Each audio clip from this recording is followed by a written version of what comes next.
Welcome to the Jewish Exponent Podcast. I am your host, Jared Safran. I am here with Rabbi San Yolen of Kesher Israel Congregation in Westchester. Sam, thanks for joining us today. Shalom. Thanks, Jared, for having me. So we wrote about, let me backtrack a little. You started at Kesher Israel in August. We wrote a synagogue spotlight article about Kesher Israel about a month ago at this point, maybe a little more than that. And it was about you becoming the rabbi.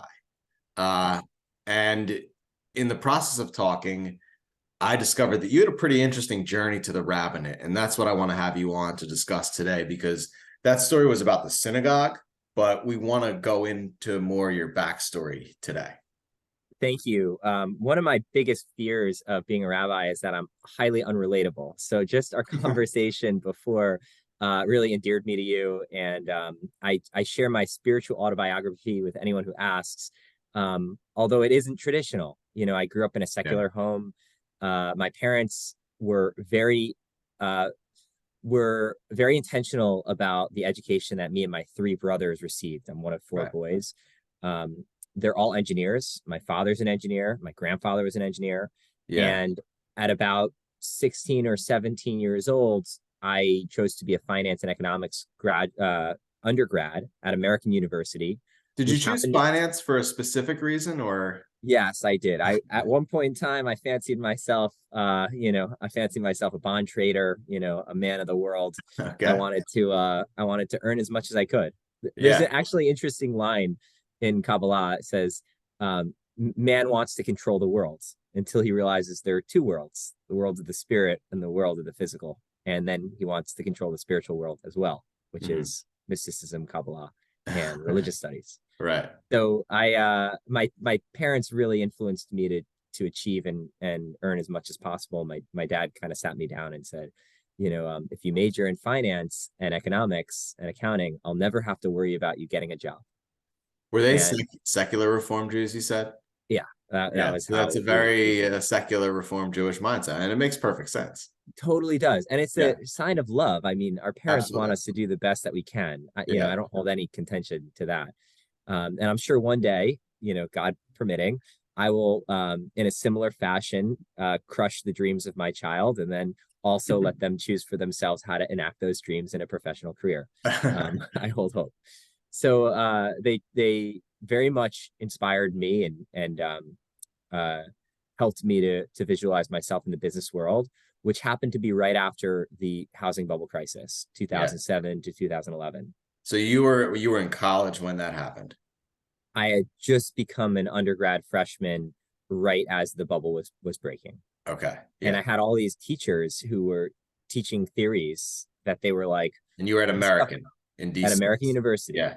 And I was, in the pulsing nation, the heartbeat. Obama had just been, been sworn in as the president. And, the professors I had were really misty-eyed and unsure of the practical reality of the theories that undergirded the financial system. They were sharing about, the Fisher equation and time value equals price times quantity, and the net, the net present value of the dollar, and what's all the Fisher equation? It talks about how the money and the velocity is equal to basically GDP. And so how quickly money circulates is going to be related to how prosperous a nation is. But in the housing bubble crisis, liquidity stopped. Right. So you had all this money that wasn't going anywhere. And then you had the Federal Reserve, which would give like loans to banks in order to support the liquidity that wasn't happening because people were laid off, their houses were going under. Yeah. It was basically like a heart attack. The economy had a heart attack. Yeah. And the equations that were used to simulate growth and to defend the prosperity of the country were dubious at best. To me, they were like dead idols. They didn't work anymore. Right. I might not have understood that as an undergrad freshman, but by the time I was a junior, I was profoundly impacted by that. You said your professors were unsure of them even by the time? Yeah, a lot of them would say to me, so as I remember, I mean, this is going back over 10 years, closer to 15 years. Yeah. Some of them would say things like, well, theoretically, this will work out. We're just in an anomalous period. We'll return to growth. Yeah. But anyone who studied resource depletion or, climate change, you cannot have exponential growth on a finite system. It's one of the lines they use. Another professor told me, haven't you ever heard of the term building bridges as you walk them? Your generation will build the bridges as you walk them. And I said, that's a very polite way of saying you've stolen the non-renewable resources that we depend on for our future livelihood. Well, did you ask him why his generation burned them down? At that point, I was not confident enough in my, in my deep reasonings to point fingers. And also I find when you accuse people, especially generations, Sure, of, of certain things, you get a reactionary response, which is not the best way to build bridges or to no, endear people to what I think is a collective way forward, which is, through understanding peace and more of the higher aspirations of a prosperous Western country. makes sense. So what happened between freshman and junior year that really alienated you from finance, would you say? I started getting spiritually sick. Yeah. I started to do more and more things for a grade or a job that was morally deleterious to me. I worked at a hedge fund called Marcus & Millichap, and the people at the hedge fund were encouraging me to do things that were not legal in order to get information to help their real estate hedge fund. So pretending I was a buyer of houses when I wasn't, dislocating the internet services so we could download software for free, things that would definitely help them with the bottom line, but morally not really good things. That was profoundly impacting me. And I could see that just because there might be a way to make money doesn't always mean it's a way to be spiritually full. And there was a dissonance. The dissonance that I had seen in the theories of finance. Finance is to bring buyers and sellers together at a low cost. So at a time of layoffs, of recession, the fact that the finance industry was growing by 30% each year, where all the other industries were shrinking at record paces, there was a spiritual dissonance there, and I became sick. I couldn't fully articulate it. I was in it. And so I withdrew from school. I started, to be real transparent, my parents would introduce me at parties as like the crazy child. I had all these siblings who were doing so well. And then here's the one that we're not sure what will become of him. And I started to, stockpile goods, because I thought surely the economy was going to collapse. If I could see this, everyone would see this. And if I'm just a mere college student, of course, everyone else, is already decades ahead. Wait, so you were stockpiling goods like in your college apartment? Are you a drop? In my college apartment. I was like, well, I need at least 6 months of canned goods just in case the supply chains break. And of course, I need to, have a bicycle just in case, there's an oil shock like there was in the 70s. Of course, I need these things. It's interesting because I feel like a lot of people have that mindset now, especially after COVID. I think you may have been ahead of the game for millennials. Yeah. And there's there's a couple lines that I like to meditate on that gives me confidence in who I am now. There's this line that says, there's some things that it's better to be 10 years early for than a day late for. I take comfort in that. Yeah. There's a reality that there are some things that you just you have to feel your way through. And when it happens right away, it's jarring and it's scary, and people act in ways that seem crazy. That's socially indefensible. But as you lean into those feelings, those deep, profound feelings, you can construct some people call it an internal bunker, a spiritual way, a philosophy that is more measured and reasonable to deal with the vicissitudes of life. It's a lot harder when you're doing it on your own. Right. And that's what I was doing at that time. You said you were spiritually sick between your freshman and junior years. You were becoming alienated from finance for the reasons you already stated. It also seems like something was lacking there, right? Right. So this is the entrance of Judaism in my life in a real spiritual way, which is that I had always had Jewish experiences, Jewish summer camps. Once in a while, I'd go to synagogue. It was never more than just... You grew up in Connecticut, right? Grew up in Connecticut, suburbs, a pretty fairly typical suburban Reform Jewish existence, one of few Jews in my high school. Right. Parents coming in to teach about Hanukkah every once in a while when kids ask enough questions. And it wasn't until I recognized that the myths in the secular world were not fulfilling me spiritually. And I started to search, well, where can I find those?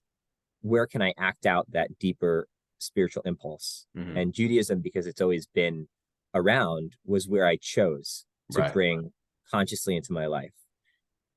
And I had found that while at school, even though this was 10 to 15 years ago, there was a lot of exclusion of Jews from progressive circles, even at that time. And I never felt comfortable fully on board with those progressive causes that seem to overlook the Jewish question. So I put on a Passover Seder for my friends at that time. And it was nothing more than just like, we're Jews and we're coming together, and it just happens to be a holiday. Yeah. When I withdrew from school, and I say I withdrew, but really, like, 2 months into the spring semester of my junior year, I just split. I just moved on. I came back to Connecticut. I had no idea what I wanted to do with my future. I just knew the path that I was on was not sustainable. And so from there, the only place that I could unpack these deeper questions was a synagogue. The people who really listened and who shared with me their stories about the failures of a philosophy or a theology that had to be reinvented were members of what's known as the greatest generation. These are the Holocaust survivors. These are the World War II individuals. There's almost none left today. You were going to the synagogue in Connecticut? I was going to the synagogue in Danbury, Connecticut. This was a conservative synagogue. What's the it called? Reformed synagogue is called Congregation B'nai Israel. Yeah. The Reformed synagogue that I grew up in, wonderful, great place. It wasn't really built for regular Torah reading Shabbat services. It was built more for bar and bat mitzvahs, and then Friday nights were their big service. Yeah, so you start going to this conservative place and you're talking to these Holocaust survivors and older Jews there. Right. Yeah. What kind of wisdom do they pass on to you? Well, oftentimes they just gave me the space to articulate the things that I'd been feeling. Yeah. And then they would mirror those feelings with some of the things that had happened in their youth. One man named Shalom shared that he became bar mitzvah on a train leaving Romania because he was a refugee from the Nazis. Oh, wow. And he shared with me about what it was like to grow up with the belief of a certain, European progressive, almost universalistic, like messianic type of hope in society at large that was dashed immediately upon the emergence of fascism. Yeah. And that was the same, dissonance and failure of the mythology of finance and economics and also progressivism. I mean, what undergirds those numbers, if you look at, what really hit me was that as I could project out 10, 15 years, that there would be more and more growing ecological crises and more disparate wealth gaps. What follows that is violence. When there's a lot of disparity in societies, there's violence. And so I was intuiting that at times where there was growing inequality, there'd be growing violences, and Jews are oftentimes the proverbial other, so there would be a lot worse anti-Semitism. Those were all connected to me when I was in school. And from then I wanted to know, how can I be the best Jew that I can so that I can always serve God in the way that I need to, because I love our religion. Yeah. And I love the Jewish civilization. And the fact that I was so uneducated was a terrifying notion to go into this cold world without the warmth embrace of the, unnamed ancestors who were cheering us along. So you leave school. You had left school at this point. You started going to the synagogue. You started working on a farm sometime shortly thereafter, right? Right. Tell us about that. Okay. So after 2.5 months of unemployment, sleeping on the couch downstairs, eating countless pints of ice cream. Oh boy. Not really being motivated to do much other than watch TV, and in the, really, really sedimented in the depressed state that I know a lot of disaffected American young men are today. Thank God there was no, thank God there was no like video games that I was sucked into, or Reddit holes or whatnot. My mom was complaining to a local farmer about me, a guy named Farmer John Holbrook. And he said, I want to give your son a job, have him come here to work on my farm. Kind of It was farm was it? at a farmer's market. I'm sure my mom was saying, oh, my son won't get up out of bed. All he does is watch his prepper shows, and goes to synagogue once a week. So I meet John Holbrook, who becomes like my guru.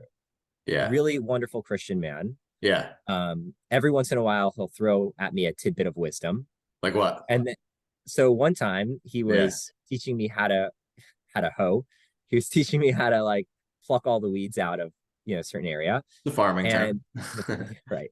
The farming term, right. And he grabs like a really nasty looking green grub, and he goes, do you see this? And I said, yeah. And he eats it. And he says, people will never starve if they learn that they could eat all the things that they can eat. And I said, thank you for sharing that with me. And he goes, do you want to know how it tastes? I said, sure. He goes, it tastes horrible, but people will do what they have to if they need to survive. Yeah. And then he said, now you can go, weed the chicken coop. So that was, he was trying to teach me that I had in my head this vision of almost an apocalyptic loss. Mm-hmm. And he was trying to share that people are actually a lot more malleable. Mm-hmm. And their ability to come together and to entertain ideas of survival that are almost unthinkable in times of in times of prosperity, will actually lead them to a success that I can't even imagine yet. That was what was underneath that anecdote. Yeah. Another one was, at this time I still wasn't an undergrad. I had withdrawn from school. I wasn't even a college graduate. He invited over his Jewish friends, and one of whom happened to be on the board of Western Connecticut State University. And he said to me in front of the Jewish friends, you need to get your college degree. And I said, no, there's no way I can. I'm not interested in that anymore. It holds nothing for me. And he said, no one's going to ever take you seriously. And my friend over here, even though the deadline's passed, will allow your application to go into WestCon so that you can graduate there, even though it's a couple weeks past the deadline. And I thought about it, and I said, he's right. And so I, filled out my stuff, and I became a WestCon graduate. It was weird going back and having to do remedial classes because none of that was required at American. And then there I was, like 22 years old, taking a gym class with 17-year-olds. Yeah. But, that was my story. Why did you feel like he was right, that no one would take you seriously if you didn't go back and get the degree? He was a man of God. Yeah. And he had done a lot of stuff in his church. Yeah. And he lived in a way that was righteous. Mm-hmm. And in the same way that I could feel the testament of the great generation, who didn't need to shout to be heard. He was sharing things that were tried and true. I should tell you about his background. He was a peak oil activist in the 70s. He was a business major from Brown University who had come to similar conclusions that I did, except in the early wave of environmentalism. And his choice to own a farm was the same basic urge that I had felt from withdrawing from American. So our stories were parallel. They were separated by maybe 50 years, but we had similar aversions to consumeristic culture that was baked into the American dream. So I trusted him implicitly. Yeah. He also started asking me questions about the Bible and quizzing me on the stories of the Bible. And little by little, his gentle prodding brought me to a place where I said, I want to be more religious, and I want to explore what this means for me. I So looked at a number of there's different scenarios. definitely Mhm. a degree of separation between I want to be more religious and I want to be a rabbi. So how did you go all the way toward becoming a rabbi? It was foot by foot. I Yeah, didn't have a vision of becoming a rabbi. I yeah, thought, and every day has been a blessing since, that I would go to seminary. I might have a year or two, and then the economy would collapse and I'd be back to itinerant farming.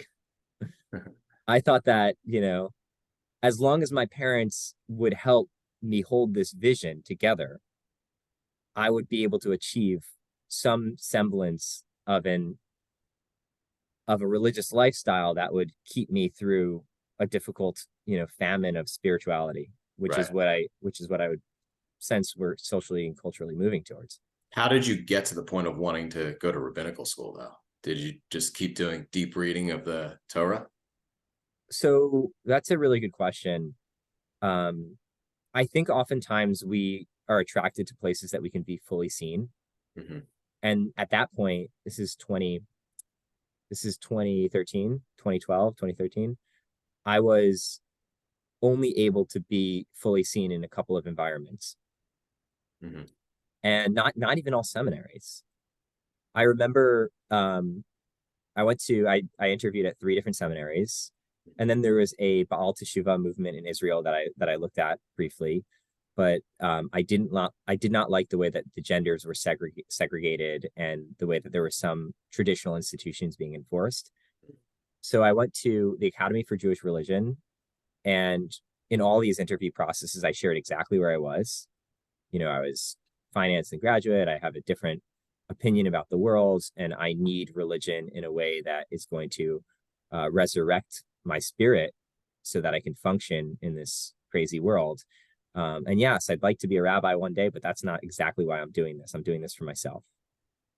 I like to say that I was ready to go public with my relationship with God. There you go. So Yeah. I and some seminaries didn't get it. I was rejected, and that's part of the journey. Yeah. Um, One of the lines that I take comfort in is if you might have heard this, if you're 15% ahead of your congregation, you're a lunatic. If you're 5% ahead of your congregation, you're a visionary. Yeah. And so by going through what I went through so early, almost like having a midlife crisis at 19, Hmm. I was looked at askance pretty regularly.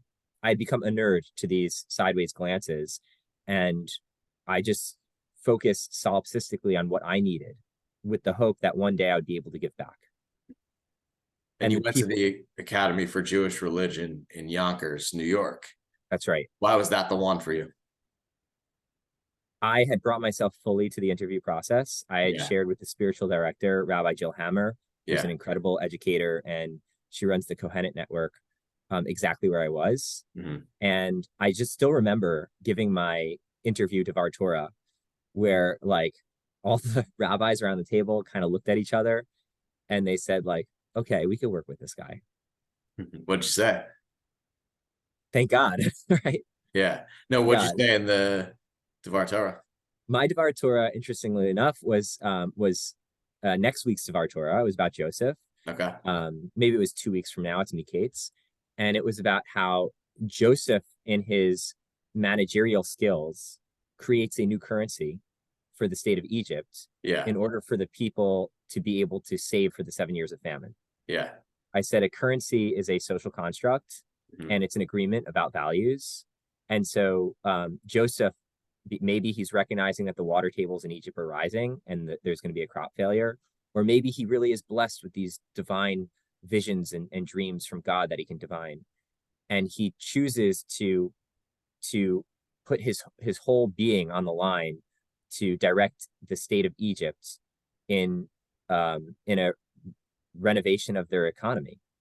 He chooses to create storehouses and then to pack the storehouses with localized produce and then more national produce and then to dole it out in a way where he reconfigures the economy that centralizes the government, which is what's needed in a time of crisis. And in crises, you have a centralization. Maybe it was very heady. Maybe it wasn't so relatable. Now I look back and I think it was very prescient. Some of the commentaries I used was like Malbim, who's a more religious, rabbi from the 19th century. Yeah. I also quoted people like Bernard Leiter, who was an architect of the euro. Yeah. And so I put all this stuff together, and the rabbis looked at each other. There was one rabbi there who had the biggest doubts, and he became my mentor. Yeah. And we went kayaking one day because we lived close together in Connecticut, and so I saw him. We went to Candlewood Lake. We went on a kayak, and he said, at AJR, when there's someone that has a different story or a background that we might not always understand, we take great consideration to mentor and coach that person so that we can elevate all their best qualities and they can serve the Jewish world to the best of their ability. Mm-hmm. That's why God put me at AJR, Mm-hmm. is because I needed some social rehabilitation because I had become habituated to being looked at as an oddity. Mm-hmm. Maybe my whole life I'll be one, but it's nice to know that when you're 15% ahead of your congregation, they'll catch up eventually, and you don't have to, you don't have to feel so awkward. Yeah. So you felt comfortable in the rabbinate from that point forward. Yeah. Yeah. Yeah. And I had, you start out as a bar mitzvah tutor, a religious school educator, a junior rabbi, and Yeah. then, assistant rabbi, and you make your way to your own pulpit. Yeah. And there was a lot of late nights that I spent playing guitar or just communing with God in the way that I need to. Yeah. And it turns out that solitary pursuit was what qualified me probably for leadership in the eyes of younger people today who are in their own ways figuring it out. Yeah. That's interesting. And you ended up at Congregation Beth Israel in Lebanon, PA for 5 years from 2018 to 2023. And then you made the jump to a bigger congregation here in the Philadelphia area in Westchester. Right. There weren't a ton of young people at Beth Israel in Lebanon. A lot of Jews have moved out of that area. Yeah. But at Kesher Israel, there is a bigger mix of different ages, right? Mm. More younger people to learn from your spiritual journey. There is a wide variety, a very Yeah. healthy demographic of families here. Yeah. And because of that, it's I can easily see out 50 years, Mm-hmm. And that's what any community really wants or needs, is that you need to have a certain number of families in different life stages so that all the roles, it's almost like a mobile. And when all the weights are balanced, you have a really full picture Mm-hmm. of communal life. Sorry, Mhm. go ahead. Without those demographic pieces, the culture is a little lopsided. Mm-hmm. What do you think younger people can take from your spiritual journey? It's a good question. There is inherent insecurity in just an economy that is seemingly coming off the rails. And that's a normal process that happens every 75 to 100 years. So the idea is how to be fleet-footed while still being grounded, how to be nimble, but still how to be secure enough in your own practices that it really is not the end of the world, though things might feel as challenging as if it was the end of the world. Whereas older families and older members as individuals have a cultural memory of what World War II was like, or what their parents' experience of World War II was like, younger families are going to be expected to make a giant philosophical shift while still not uprooting the day-to-day life of their families. And that happens every 75 to 100 years. What do you mean by that? What I mean is that America in 1929, before the great, the stock market collapse, was very different, incredibly different than America in 1945. Mm-hmm. I mean, a world apart of differences. Yeah. You had flappers in 1929. By 1945, you had like military epaulets and, a uniformity that was unspeakable in the Roaring 20s. Mhm. And that was only like 15 years. Right. So for young families, maybe starting out today, there's going to be a similar cultural shift. Maybe they've already felt it because 2007, though 15 years ago, is very different than this post-corona era. And we still have more changes to go. Well, what's interesting is like I said earlier, I do feel like a lot of millennials and perhaps even younger people are now on a similar spiritual journey that you took. It's connecting with religion, but it's also connecting with the natural world, the land, in the way that you did. I think there's a desire for that out there. I don't know how many people have Yeah, gone deep, but I do sense that there's a desire for that out there. of course. Yeah. And there's reasons why there's a desire there. There's um there's experiences that we have as like human beings who are animals where when we work with the land we feel better about ourselves. Mhm. When we're out there doing stuff, when we're exposed to the elements in a more real way, our immune system is better, more capable. Yeah. And then there's also a philosophical understanding where if you know that like the food that you eat is more traveled than you are, having a hand in growing it yourself locally, it satisfies the mind in Yeah. that philosophical way. So Mhm. there's all sorts of impulses that we have that are looking for a venue to be expressed at. Um, and again, the economy is not really set up to empower you to do that right now. But one of the things that changes in a crisis is that things that are almost unthinkable, if they're practical and needed, they become the set culture. Yeah. So how do we go from here to there without losing the fixtures of humanity that Mhm. our institutions depend on? Right. Because sometimes, and one of the questions you might ask is about like private property. Like if we want to relocalize a lot of agriculture, if we need to because of resource depletion or environmental change or whatnot, right? Certain property rights will probably have to be bypassed. And so what does that look like? So there are some really intractable decisions that almost always get made when your back is up to the wall during a period of intense crisis. And we are going to be the generation that sees that through. Mhm. So how do we do that in a way that's spiritually fair, that does not remove the humanity of the other from our eyes, Mhm. and that's transparent with God in a religious system, and that preserves the integrity of a family through love, even in hardship? Yeah. Those are the So, questions I wanted to answer through tradition, yeah. um, and those are the answers that I've really yet to get, but that I feel more. I feel a lot more qualified to look for the answers. Yeah. All right. So two questions here to close it out. Answer the first one first and then the next one. Um, what did your parents say when you told them you wanted to be a rabbi? And how do you feel now that you are an established rabbi at a big suburban synagogue, when you look back on your journey?